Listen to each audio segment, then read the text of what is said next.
Well, welcome. It's time for another episode of Imagine Your Future. And I'm excited today because I think we're going to mix it up. It's just the two of us. And I think what we want to do is really talk about the metaverse and the Web3 and, just do a bit of a tutorial for our audience. That's great, Steve. I'm excited, also a little nervous. I am a newbie, I think, when it comes to the metaverse. So I have a feeling that today I'm going to be learning right along with the audience. So first place that I would like to start is a couple of definitions, or I guess are a couple of definitions. What is the metaverse and what is Web 3.0? Outstanding way to start. And I think it's probably very confusing for everybody because there's so many definitions. So essentially, let me start with Web3 to begin with. So Web3 is really a collection of technologies that are coming together to create what I would call a semantic web, meaning that there's really context now to how we see things. And you're starting to see glimpses of that. So with, Web 1.0, we talked about it was really just documents. Web 2.0 really became the social piece. And if you think about social, whether it was Facebook or TikTok or Instagram or even LinkedIn for professionals, we became very used to and familiar and engaged to talking and sharing through social channels, sharing more of our professional lives, personal lives, etc. What Web3 is doing is really bringing that to the next level to bring context to what we talk about, what we share. So think of AI being engaged, but making the experience so much more immersive. And it's the immersive piece that I'm really excited about. So whether that's with virtual reality, augmented reality, the headsets that you see, the different experiences, whether it's with Roblox or Decentraland or Fortnite or so much of the gaming coming together, it's this incredibly immersive experience.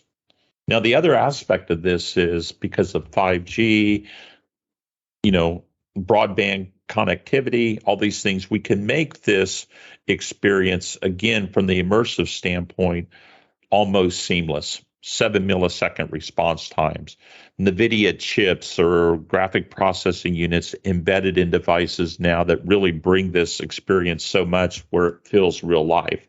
Now, the challenge is on the metaverse and with Web3, and Web3 is sort of the underlying architecture, is we've really confused the issues with blockchain, DLTs, distributed ledger technology, NFTs, non-fungible tokens, decentralized autonomous organizations. I'll go on and on with the acronyms. And some of the things that we're seeing on the crypto is driving some of the metaverse and some of the capabilities or the underlying capabilities in the metaverse, but it's not the metaverse.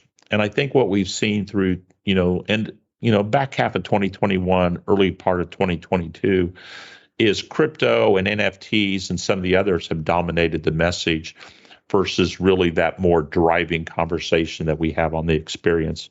So I want to get back to the experience side and really think through that. So How's that for an overview? I think it's great. So I'm just going to really simplify it. Okay. Web 1, I would be sitting on my desk using a browser and I'd be looking at stuff, reading things, gathering information.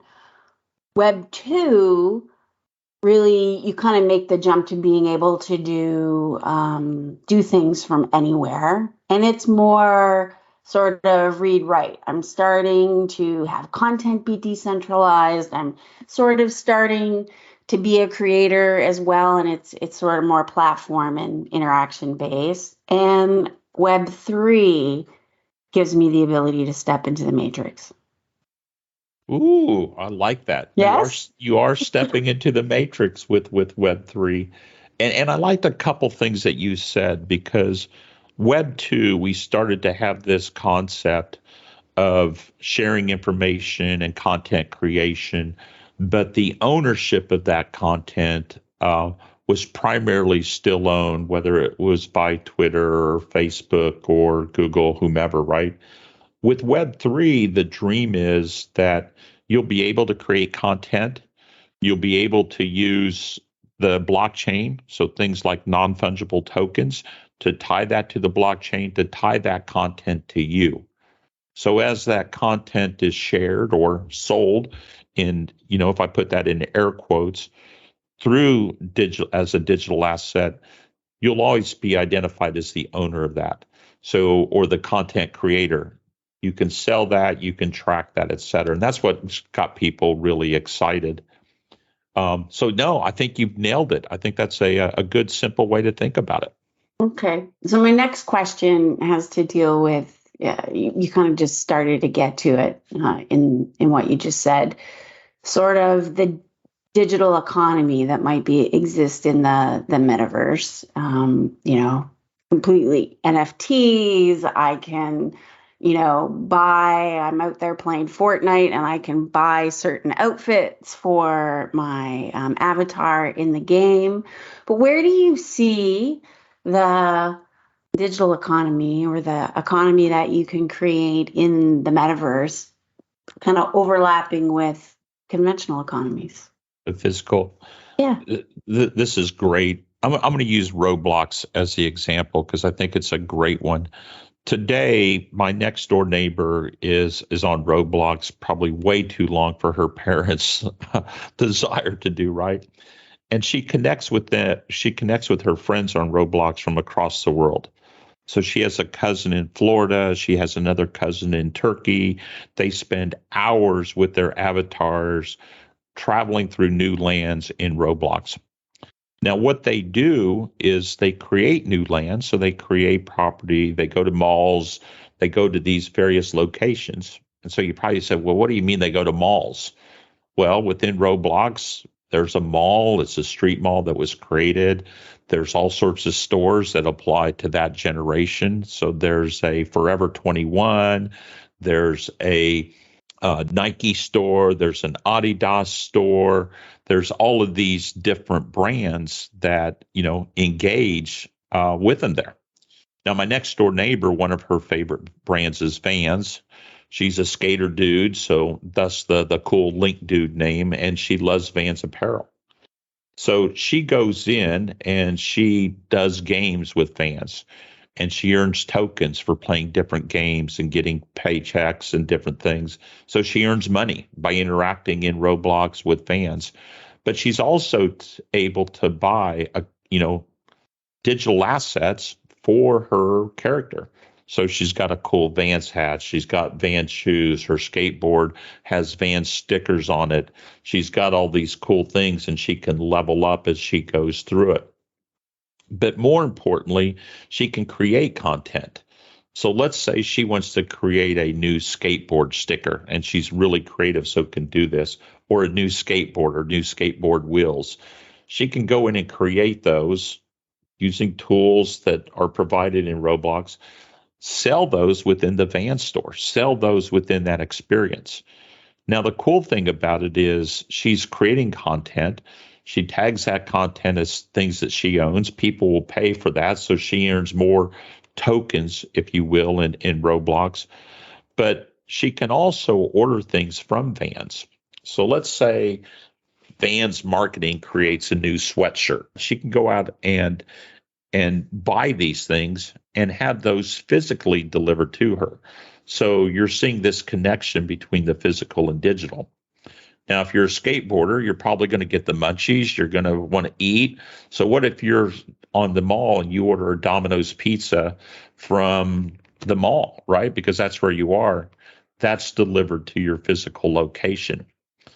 Really cool designs. Let's say you're working with Adidas and you create new shoes. Those shoes can be entered into contests or can be entered into Adidas to start being shoes that they'll sell. So you're seeing this really neat creation of interactions now between, again, the content creators and what you see on the sites.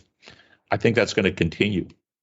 You're going to see people, because of the different levels that you have, because of how you think about gamification, spend lots of times, and this is where DAOs, decentralized autonomous organizations, come into play. You'll even see communities grow where their sole thing is to create physical or digital materials that are sold either digital or physical. So it's pretty cool how that's evolving. My question, since you brought up your next door neighbor, and we know that she engages in Roblox via an avatar. My question is going to be obviously around security, right? How do you need to have security in the metaverse? And how do we make sure that we have physical security and cyber security in the metaverse in this new world? Because it seems like it could be really lawless in a place where you could be anybody.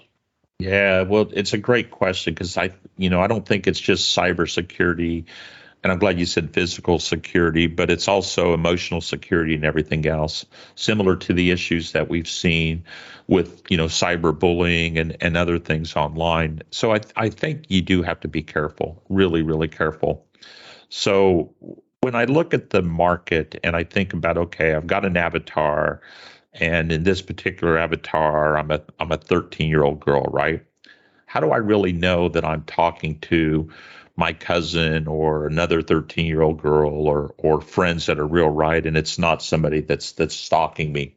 So you certainly have identification, validation, all sorts of things that are trying to validate who one is and working to make sure that that's valid because you do want it safe. Obviously, you've got parenting and everything else in there that has to take into place that you don't necessarily want to meet physically with people that you meet digitally and sort of the security aspects around that. And we know a lot of the stories that have taken place there. And, that goes all the way back to, the Craigslist killer, I think, 15 years ago and the challenges. Not that I want to be a downer on the podcast, but, that you do have to worry about that aspect. The interesting thing on the cybersecurity side, though, from an NFT standpoint, is these are digital assets that are well protected by blockchain. And though some cryptocurrencies have been hacked, and we've seen big stories of DAOs being hacked, the blockchain itself isn't hackable, which is good. So once you properly identify the items on the blockchain, the items locked to within the whatever the organization is, the items are fairly safe in there, and your identity is fairly safe in there. But I think it's something that's going to continue to evolve. It's a brilliant question for society, right? What does this mean for personalities? What does this mean for how not only teenagers but everybody interacts with each other if this becomes the main way of interaction going forward? So Roblox is a good example, and it's fun and it's relatable. I want to kind of take it to the business world. And can you give me an example of maybe how, I don't know, some manufacturing organization, let's pretend I make air conditioners for a living. How would I be taking advantage, or how will my firm be taking advantage of the metaverse? Okay. Are you saying you don't want to go out and buy an air conditioner in the metaverse and put in your virtual house and pay a lot of bucks for it? Is that what you're telling me? That's exactly what I'm telling you, yes. Okay. Well, the good thing is, and this leads us all the way back to the beginning, that the metaverse is really a series of technologies that have come together. And I think one of the core technologies that have really come together to make this all happen at this time is analytics, AI, and 5G. So again, you got the communications, you got the processing power. Then of course you tap that on, you power that with the virtualization layer that's so critical. So imagine that air conditioning manufacturing company, and my job is to really support maintenance and support airflow for manufacturers and buildings. So one of the first things I'm going to do is make sure that I've got sensors throughout the building, understands the airflow, understands the mechanics of the air conditioner itself, understands the freon levels, everything else that's going on with the air conditioning unit. And I'm going to create a simulation of that. And in real world, we call that simulation a digital twin. So I've now got a complete digital twin of that air conditioner that I can now put in a virtual or augmented world that I can now interact to do maintenance. So maybe something happens, I don't even have to send a maintenance person out. I can interact and fix it there, or if I do have to send a maintenance, a dispatch maintenance, something there, it's really clear what the problem is and I'm resolving it real time. I can also use it for monitoring under that same situation. But now imagine that you're in an ecosystem and your building or your campus or a set of apartment complexes are all digital twins and all connected to this ecosystem. You're feeding data into that ecosystem and you're getting data and consuming data from that ecosystem. And you're in the metaverse or in this augmented reality or virtual reality, depending on what you do to do it. So now you can start seeing airflow patterns. What's the most efficient way to run your air conditioner for the entire building?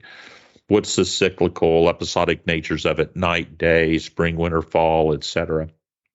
And even if you really dream, let's say me, you, and Kathy are sitting with our avatars on in this simulation. So this is you back to entering the matrix, and we all have different body temps. And we know that because we have digital twins of ourselves, and our avatars have our watches and everything else on that know what we prefer. Now you could start running simulations around, well, what's the best way to cool that to the optimal temperature? What's the most efficient way to do that and drive that through? So it's almost unlimited what you can do once you start bringing the data together, the insights, the AI, with very much that visualization layer. And it's that visualization layer that makes that data come to life that is so inspiring to me and makes me really think that what's really possible. Again, how do we imagine our future with this?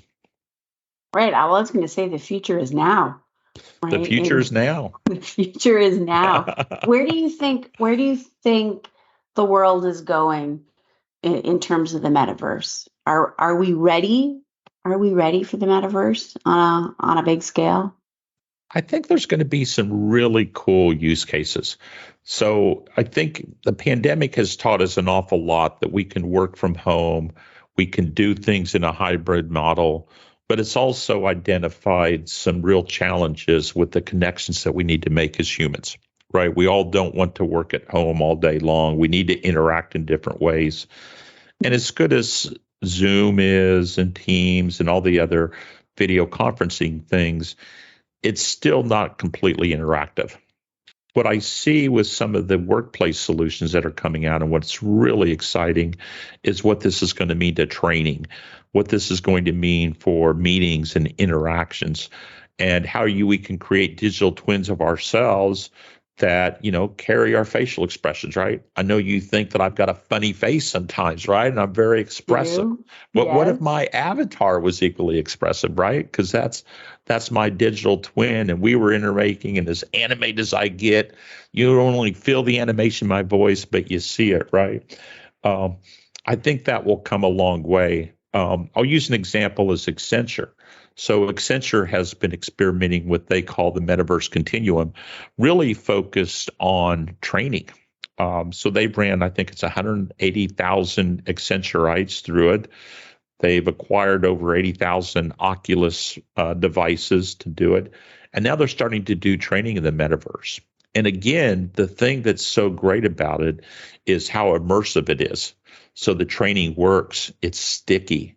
So if you think about how people learn from reading, seeing, feeling, it pulls everything together to provide this incredibly immersive experience that sticks with folks. And I think that is a big, big advantage.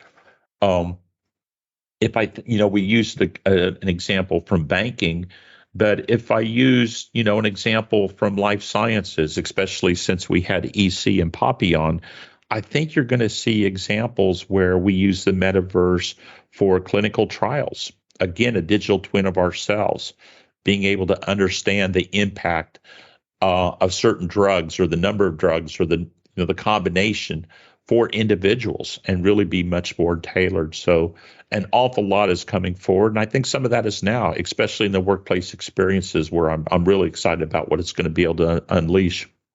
I was thinking, I sat through, I make it sound like a chore. It was super fun. I listened to you give a talk when we were talking about digital transformation one day. And, you were saying that 50 to 75% of the enterprises out there are implementing, the core pieces of digital transformation, and they're doing that now. And, sometimes the technologies are even now still a little bit older, cloud, SaaS, DevOps, that kind of stuff.